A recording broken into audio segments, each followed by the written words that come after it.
Hi viewers, welcome to Bigg Boss Telugu news Adda. 4th week Wednesday మార్నింగ్కి voting results ఎలా ఉన్నాయి, ఎవరెవరికి ఎంత పర్సంటేజ్ ఓట్స్ పడుతున్నాయి, ఎవరు డేంజర్ జోన్లో ఉన్నారు అనేది ఈ వీడియోలో చెప్పబోతున్నాను.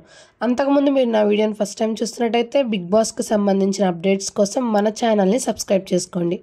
అన్అఫిషియల్ పోల్స్ ఆన్ అన్ యావరేజ్గా చూసుకుంటే నబీల్ 28%తో టాప్ ప్లేస్లో ఉన్నాడు. ప్రేరణ 15.5%తో సెకండ్ ప్లేస్లో ఉంది. ఆదిత్య ఓం 15.4%తో థర్డ్ ప్లేస్లో ఉన్నారు. సోనియా 15.2%తో ఫోర్త్ ప్లేస్లో ఉంది. నిన్నటి వరకు డేంజర్ జోన్లో ఉన్న సోనియా ఈరోజు ఓటింగ్ పెరిగి సేఫ్ జోన్లోకి వెళ్ళింది. ప్రేరణ, ఆదిత్య అండ్ సోనియా ముగ్గురికి కూడా ఓటింగ్ అనేది ఆల్మోస్ట్ సేమ్ పడుతుంది. నెక్స్ట్ మణికంఠ 14%తో ఫిఫ్త్ ప్లేస్లో ఉన్నాడు. పృథ్వీ 11%తో సిక్స్త్ ప్లేస్లో ఉన్నాడు.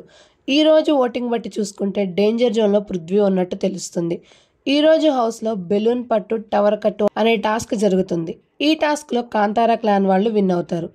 ఈ వారం నామినేషన్స్లో ఉన్న వాళ్ళలో మీ ఓట్ ఎవరికి, ఎవరు ఎలిమినేట్ అవ్వాలనుకుంటున్నారో కామెంట్ చేయండి. మరిన్ని అప్డేట్స్ కోసం stay tuned to our channel. ఈ వీడియో మీకు నచ్చినట్లయితే please like, share, comment and subscribe to our channel. Thank you for watching.